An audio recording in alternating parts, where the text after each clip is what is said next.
Pelajari riwayat hadis dari Nabi besar Muhammad SAW. Kita mempelajari magalah-magalah, nasihat-nasihat, arahan-arahan, petua-petua daripada alim ulama yang menggiring kita untuk mendapatkan ridha Allah Subhanahu wa taala dan keridhaan Nabi besar Muhammad SAW. Mudah-mudahan seluruh amal kebaikan kita dilaksanakan, kita buat, seluruhnya dijadikan oleh Allah Subhanahu wa taala termasuk daripada amal-amal yang makbul, amal-amal yang diterima, dan mudah-mudahan Allah Subhanahu wa taala ampunkan dosa-dosa kita, Allah kabulkan hajat-hajat kita, Allah sembuhkan yang sakit di antara kita. Kita minta kepada Allah Subhanahu wa taala keberkahan majlis ini dan majlis-majlis seperti ini agar Allah Subhanahu wa taala berikan kepada kita husnul khatimah fi khairu afiyah, salam umur yang panjang kita gunakan untuk kepada Allah dan menggembirakan hati baginda Rasulullah sallallahu alaihi wasallam. Amin amin amin ya rabbal alamin. Salawat berikan salam tak lupa kita aturkan kepada junjungan kita Nabi besar Muhammad sallallahu alaihi wasallam, kepada keluarga, sahabat dan para pengikutnya ila yaumil qiyamah. Masyaallah hadirin rahimani wa rahimakumullah, melanjutkan apa yang kita bahas pada pertemuan yang telah lalu, yang mana pada pertemuan yang telah lalu kita telah membahas tentang hal-hal yang berkenaan tentang api neraka. Dan kemarin sudah kita ceritakan bahwasanya malaikat Jibril pernah mendatangi Rasulullah SAW di saat yang bukan biasanya. Kemudian setelah itu dia memberikan informasi kepada baginda Rasulullah SAW tentang perihal api neraka. Dan beliau katakan kepada baginda Rasulullah SAW bahwasanya api neraka itu dia dipanaskan. Maka setelah dipanaskan 1000 tahun, warnanya berubah menjadi putih. Setelah itu berubah, dipanaskan lagi 1000 tahun, dipanaskan kemudian berubah menjadi abang. Kemudian dipanaskan lagi kemudian menjadi api yang sangat hitam. Dan ini tidak ada terang-terangnya, dan subhanallah, api itu sangat panas. Bahkan ketika setelah menyampaikan hal tersebut, itu malaikat Jibril pun menangis. Dan ketika menangis ditanya oleh Rasulullah SAW, wahai Jibril, mengapa engkau menangis? Mengapa engkau ketakutan? Bahwasanya engkau ini adalah orang yang memiliki kedudukan tinggi di sisi Allah Subhanahu wa taala. Maka dijawab oleh malaikat Jibril, iyo, aku sekarang mungkin memiliki kedudukan yang tinggi di sisi Allah Subhanahu wa taala, tapi mana tahu, siapa tahu aku ini di ilmunya Allah Subhanahu wa taala aku termasuk penghuni neraka.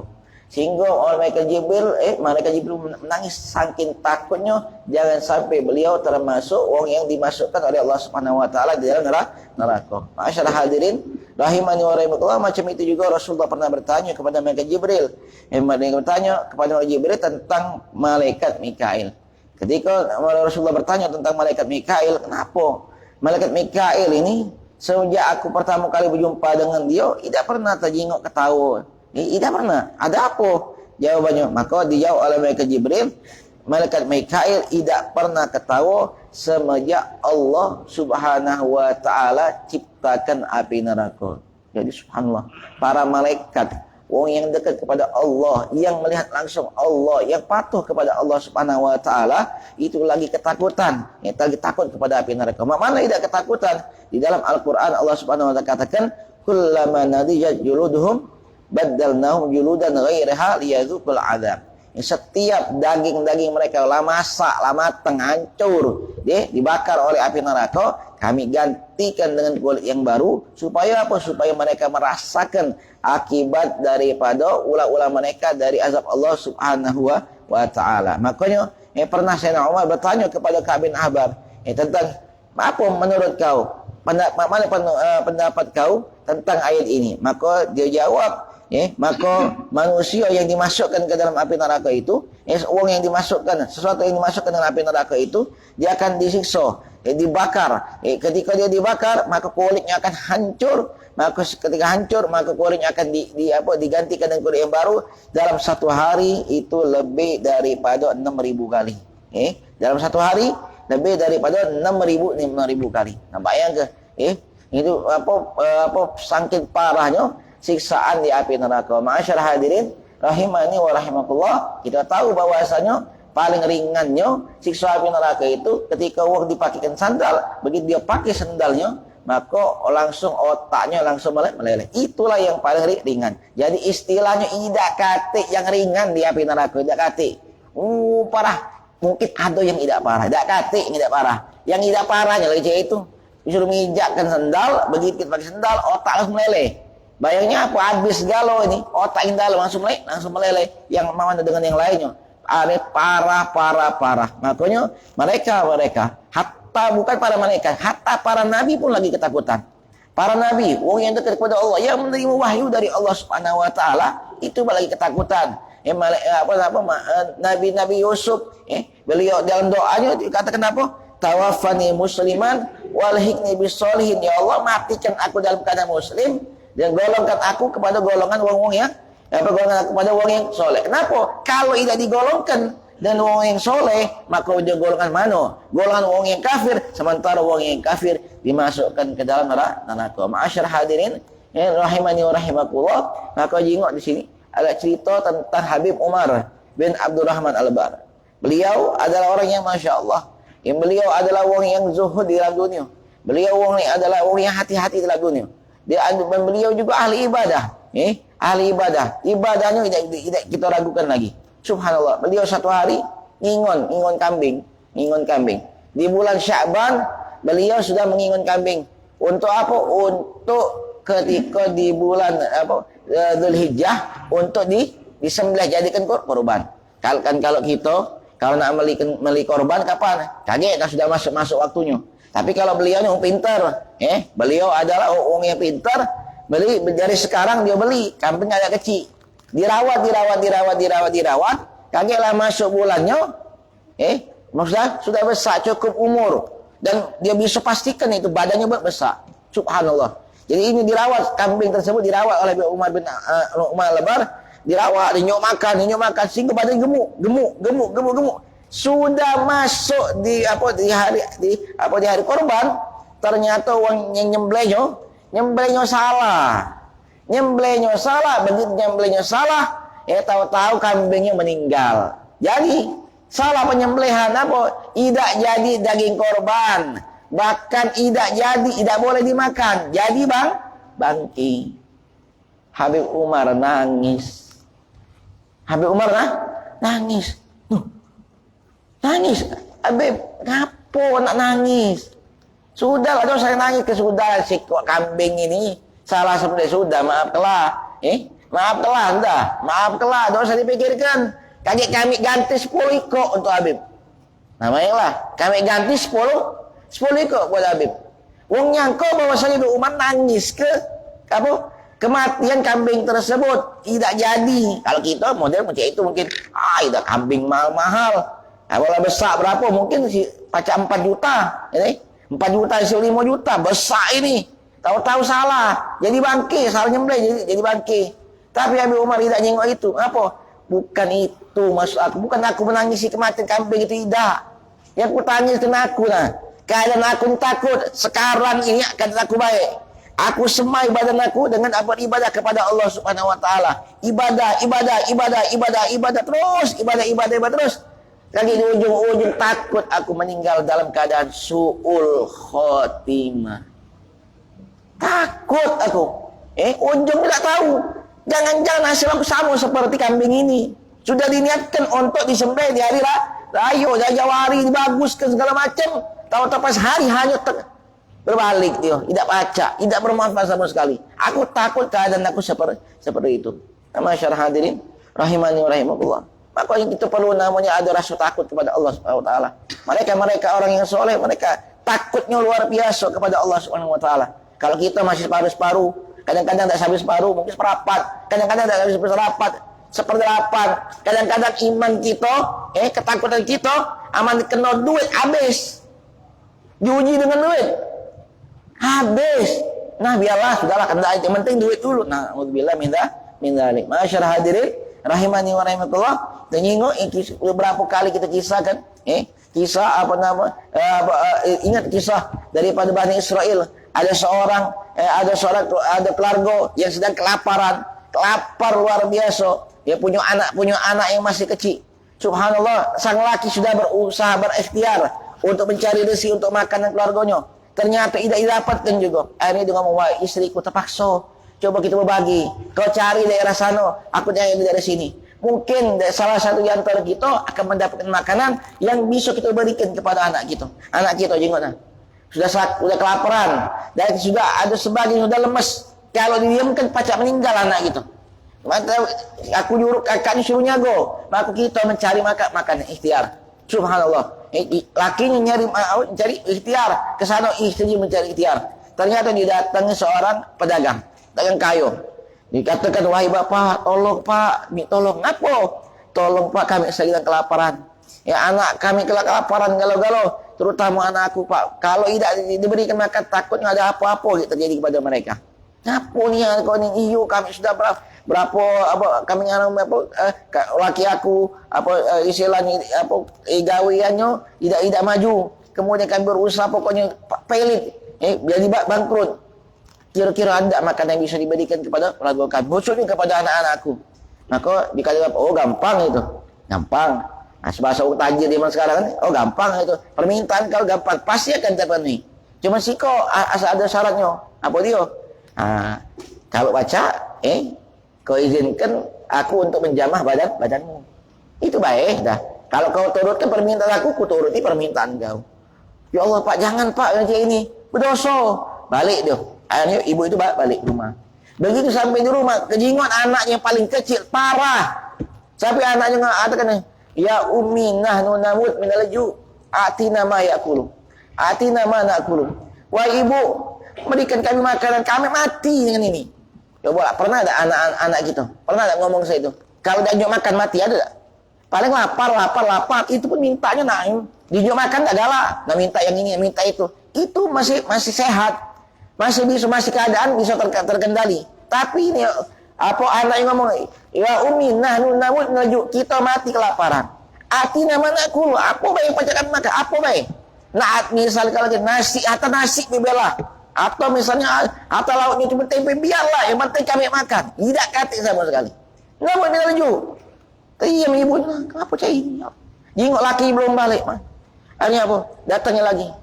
Pak, tolong pak, kami mati kan pak, bisa mati anak kami. Apanya sudah, tergantung kau, kuat-kuatan. Oh pebisnis biasa kalau aja itu, entahlah situ. Kau galak tak penuhi persyaratannya. Ya, jingok anak terjingok anaknya, terbayang anaknya. Kalau anakku mati depan mataku, cak mana ni? Akhirnya, sudahlah, tak apalah, sudah. Akhirnya begitu sudah nak dijadikan kejadian tersebut, bergetar badan perempuan tersebut. Bergetar luar biasa, bergetar dari ujung kepala sampai ujung kaki. Ngapa kau bergetar-getar ini? Takut sama Allah. Bagaimana apa ni? Setiap hari aku ngadepnya, setiap hari aku berzikir, menyebut namanya. Setiap kali aku tahu, aku patuhi perintahnya. Kali ini aku nak berbuat dosa luar biasa, dosa besar pula. Takut, bergetar. Maka ketakutan yang tadi, nyamber kepada pedagang tersebut. Kata kau. Keadaan kau lagi saro, kau lagi fakir, masih takut sama Allah Subhanahu wa taala. Seperti aku, kayu rayo, segala macam kebutuhan diberi nikmat dari Allah Subhanahu wa taala, tidak takut. Ya Allah, nyesal aku. Gara-gara ketakutan dia akhirnya apa? Dia nyesal juga. Akhirnya apa? Ini gara-gara ketakutan dia, jadi ini diberikan oleh pedagang tersebut apa yang diberi, apa yang diminta. Bahkan dilebihkan untuk kau makan kau dan keluarga kau.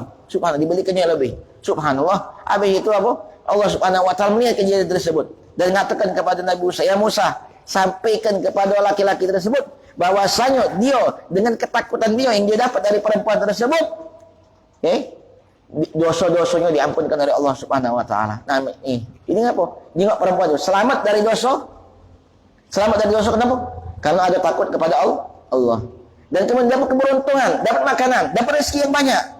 Kenapa? Karena takut kepada Allah Subhanahu wa taala. Ini laki-laki yang tadi pedagang tersebut banyak berbuat dosa, tapi gara-gara takut dia pada nyamber kepada dia sehingga dalam hati muncul rasa takut. Subhanallah, terhindar dari perbuatan dosa besar dan di situ dosa-dosanya dimaafkan oleh Allah Subhanahu wa taala. Makanya perlu kita membangun hati kita rasa takut kepada Allah Subhanahu wa taala. Masyaallah hadirin rahimani wa rahimakumullah. Karena setiap amal kita yang pasti akan ditimbang oleh Allah Subhanahu wa taala. ditimbang pasti akan tercatat, dicatat amal kita, baik yang baik atau yang buruk. Diriwayatkan kita kaget di hari kiamat, kita kaget pasti di hari kiamat nak nyari-nyari daripada keluarga kita, nak nyari-nyari keluarga kita. Untuk apa? Untuk mencari perlindungan, untuk menolong kita. Makanya hal itu pernah terbesit di dalam otak daripada Sayyidah Aisyah. Kemudian seperti apa yang diriwayatkan oleh Abu Dawud dari Hasan anak Aisyah, annaha bakat. Diceritakan Sayyidah Aisyah menangis. Faqala Rasulullah sallallahu alaihi wasallam, "Ma yubkiki?" Wahai istriku Humairah, wahai Aisyah, apa yang menyebabkan kau nangis? Galat zakaratun nar fabakaitu. Ya Rasulullah, wahai Habibullah, aku teringat dengan api neraka. Dengan apa segala sifat yang pernah kau sampaikan kepada kami tentang api neraka. Ini sedih ini. Langsung keluar air mata menangis. Kemudian Sayyidah Aisyah bertanya kepada Rasulullah, "Ya Rasulullah, fal tadhkur alina yaumal qiyamah." Fal tadhkur alina yaumal qiyamah. Wahai Rasulullah, apakah kau bakal ingat? Apakah kau bakal ingat tentang keluarga kita di hari kiamat? Kalau kau ingat keluarga kita lemah ini. Maka dijawab oleh Rasulullah sallallahu alaihi wasallam, "Amma fi thalathati mawatin fala yadhkur ahadun ahada." Wahai Aisyah, perhatikan, camkan 3 hal ini.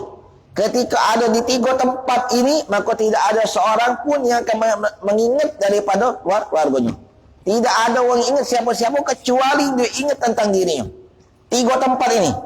Kalau sudah selain 3 tempat ini masih mungkin. Mak mana dengan anakku, mak mana dengan lakiku, mak mana abaku, ibuku, mak mana. Pasti dia akan ingat. Tetapi kalau ada 3 tempat ini, tidak kata yang diingat. Yang diingat cuma dirinya. Apa? Indal mizan. Ketika catat amalnya itu, ketika ditimbang, dak kate dia yang ingat anaknya, mak mana anakku selamat tak timbangannya cak mana. Walaupun anaknya mungkin ibunya bagus, orang tuanya bagus, anak itu galak bahasa kita ni anaknya itu galak agak lain, orang tuanya biasanya kalau orang tua bagus, anaknya bagus. Kan apa yang di orang tua, apa yang di abah, makan turun kepada anak. Biasanya je itu. Cuman kadang-kadang ada juga yang bapaknya bagus, anaknya lain. Sama seperti kisah Nabi Allah Nuh, abahnya Nabi, anaknya masuk penghuni neraka. Nah ini ada model macam ini. Tahu dia anaknya kurang, tetapi pada saat itu tidak ingat dia kepada anaknya yang dia cintai, yang keluar dari rahimnya, dia keluar dari tulang surbi, tidak ingat. Ingat dia itu selamat apa tidak? Hatta ya'lama ayyahifa mizan amirul. Sampai dia tahu bahwa timbangan amalnya dia berat atau ringan. Itu yang pertama. Yang kedua, indah tertadi suhuf. Ketika suhuf itu catat amalnya dia itu bakal diterima, bakal diserahkan kepada dia. Dah ingat dia, inilah buku jana, ini jingok ni terakhir. Maka kalau dia akan mengingkari kita, melingkari kita, dan kita akan menyambutnya. Kita tidak tahu. Kita ditakdirkan oleh Allah Subhanahu wa taala bakal menyambut catatan amal kita dengan tangan kanan, tangan kiri atau dari belakang. Kalau Allah Subhanahu wa taala katakan, "Ya fulan, mbek catatan amal kau dengan tangan kanan." Langsung tangan bergerak dewek. Alhamdulillah. Ngembeknya biasa sudah tahu nih. Kita ngembek kanan, alhamdulillah. Berarti ini wong yang bahagia. Kita sudah nyangkut amal kita bagus, tahu-tahu cepat keluar kiri. Kau.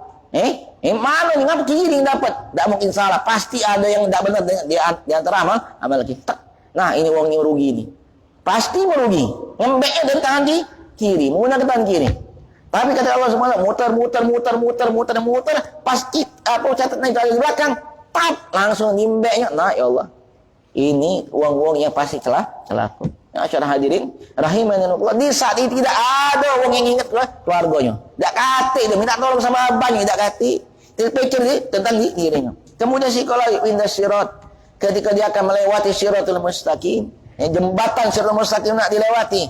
Tak kati dia ingat anaknya, baru dia paling cinta. Misal sekarang ada orang senang dengan gebetannya, budak-budak muda senang dengan gebet. Cinta mati aku dengan dia.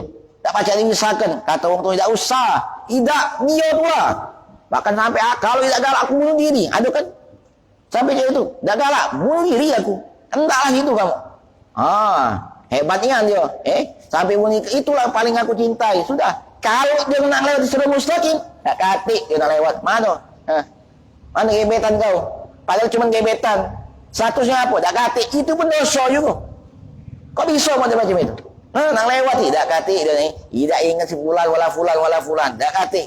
Dia ingat dirinya. Mak mana? Bahkan nyempung ke neraka atau tidak. Bisa lewat atau tidak. Masyaallah hadirin rahimani wa rahimakumullah. Maka diriwayatkan Imam Tirmizi an Anas radhiyallahu anhu qala sa'altu Rasulullah sallallahu alaihi wasallam an yashfa' li yaumil qiyamah. Diriwayatkan dari Imam Tirmizi dan diriwayatkan daripada sahabat Anas radhiyallahu anhu, beliau bertanya kepada Rasulullah. Kita istilah kita cuma pacak beramal. Kita disuruh beramal, kita beramal. Tapi harapan kita apa? Harapan kita tetap kita meminta rahmat Allah. Kita tidak mengedepankan amal gitu. Tapi kita berharap kepada rahmat Allah Subhanahu wa taala. Maka mereka para sahabat, mereka beramal. Apa yang diperintahkan oleh Rasulullah mereka kerjakan. Yang baik dikerjakan galau-galau. Cuma mereka tidak mengandalkan amal mereka. Tetap mereka merasa khawatir. Ada rasa takut untuk menghadapi hari kiamat. Hingga apa? Mumpung Rasulullah SAW masih ada. Juru selamat siapa? Juru selamat adalah Rasulullah. Dan Rasulullah masih ada depan kita. Mumpung masih hidup. Dia masih hidup atau kita masih hidup? Langsung mereka dia bertanya. Minta sama Rasulullah SAW. Ya Rasulullah, aku minta kepada kau ya Rasulullah untuk tolong aku. Berikan syafaat kepada aku di hari kiamat. Maka apa? Kata Rasulullah SAW, ana fa'il insyaallah ta'ala. InsyaAllah aku akan melakukannya. Wahai Anas, aku akan melakukan insyaallah. Melakukannya di hari kiamat. Akhirnya Anas bertanya, ya Rasulullah, fa'ina atlubu. Kalau aku dah diambil di kiamat, mana itu? Di mana aku nak nyari? Di mana aku nak nyari kau? Nama yang kelai, kita waktu datang ziarah kubro. Yang datang kan banyak. Yang datang banyak. Kemudian pas ziarah kubro, kita berewang. Kita berewang datang kemudian rewang kita hilang. Nah kira-kira nak nyari kawan kita di mana? Nak nyari kawan kita di mana? Oh, pada waktu itu ada HP. HP mati sinyalnya. Sinyalnya mati. Dimatikan sinyal. Kira-kira nyari kawan kita di mana? Sebanyak orang nak nyari di mana? Sudah kalau dicari ketemu apa tidak? Padahal ini cuma berapa? Ya berapa orang?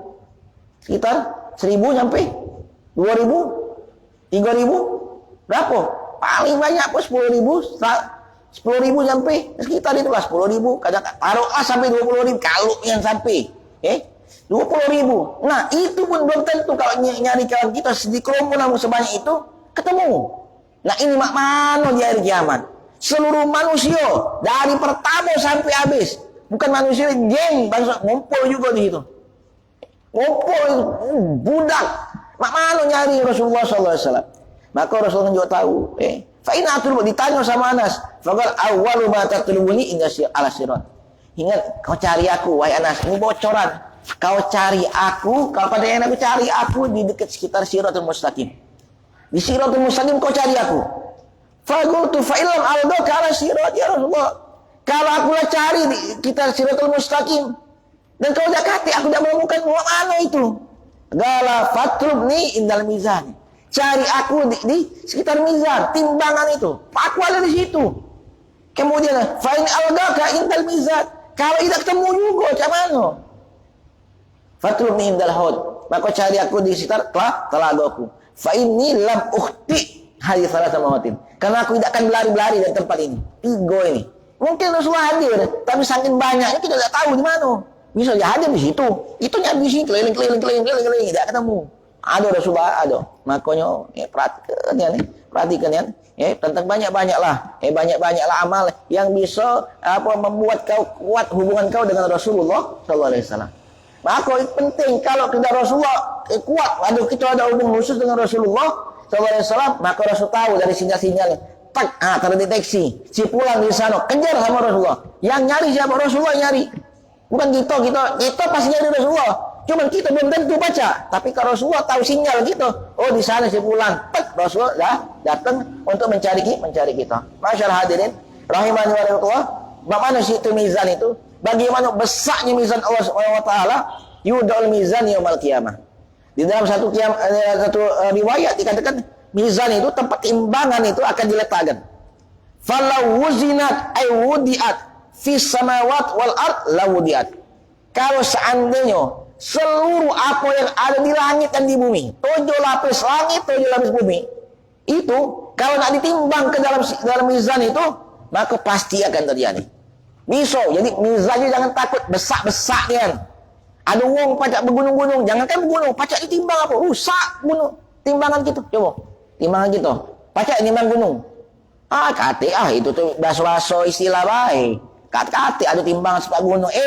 Langit dan bumi itu kalau nak timbang ke mizan Allah SWT masuk, terjadi itu pasti akan ditimbang. Berapa ukuran berat langit, 7 lapis langit dan 7 lapis bumi pasti akan masuk. Fatagul malaikah, ya Rabb, liman yuzan hadza? Ya Rasul, ya Allah, malaikat langsung bertanya, ya Allah, siapa nak ditimbang kepada siapa ini? Apakah ada amal wong pacak melebihi 7 lapis langit, 7 lapis bumi? Ada ni apa? Kata Allah Subhanahu wa taala, liman syi'tu min khalqi. Aku akan timbang, berikan timbang itu ada bagi wong yang aku hendaki daripada makhlukku. Ada memang wongnya amalnya baik terus, banyak terus, bahkan sampai ke langit-langit, sampai tembus ke bumi-bumi. Ada yang model macam itu. Fatagul malaikah, subhanak ma abadnaka haga ibadati.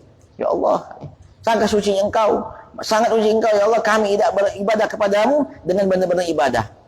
Wa yudha'u sirat, dan diletakkan siratul mustaqim mithla hadis sayf, mithla hadil Musa, dan diletakkan siratul mustaqim. Jadi kalau siratul mustaqim diampalkan jembatannya, maka ditemukan siratul mustaqim tajamnya sama silet, seperti silet. Fatagul malaikat, man yajra ada? Siapa yang baca lewat ini? Tipis tapi tajam. Kalau pedang kan, kalau pedang lagi ini kita pegang macam ini mungkin tidak apa-apa, tempel-tempel gitu ya. Tapi kalau misalnya silet yang tajam itu, tempel koyak langsung ke kulit. Ini kita harus menginjaknya. Karena jalan ke sana cuma sikok dulu lah. Harus kita melewati. Kita bijak mana nih? Ini bijak, naik langsung belah dua langsung. Subhanallah, man yajra ada? Siapa yang pacak lewat ini? Man syi'tu min khalqi, siapa baik aku yang aku kendaki daripada makhlukku, maka dia bisa melewati siratal mustaqim. Ma'asyarah hadirin rahimani wa rahimakumullah, maka yang pacak melewati ini adalah wong yang dikehendaki oleh Allah Subhanahu wa taala. Siapa? Wong yang taat kepada Allah. Ingat, hidup kita cuma sekali, maka pintar banyak-banyaklah kita. Kita pintar-pintarlah ya untuk menyenangkan Allah. Pintar-pintarlah kita untuk melakukan apa-apa yang bisa menyelamatkan diri kita. Terutama apa? Yang terutama adalah as-salat. Salat. Kenapa ini sangat penting? Sampai Nabi Muhammad SAW ingatkan untuk terakhir kalinya. Nak meninggal dunia, Rasulullah SAW mengatakan kepada kita, penasihat kepada umatnya, as-salat.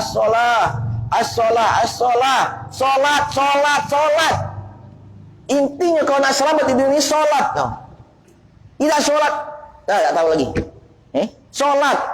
Kenapa? Kalau dia solat, alhamdulillah, insya Allah dia akan selamat. Kenapa? Karena dalam satu ini dikatakan awal hasabil amri yaumil qiyamah as-shalah. Yang pertama kali yang bakal hisab itu solat. Kata Rasulullah SAW, kalau solatnya bagus, yang lain melok bagus.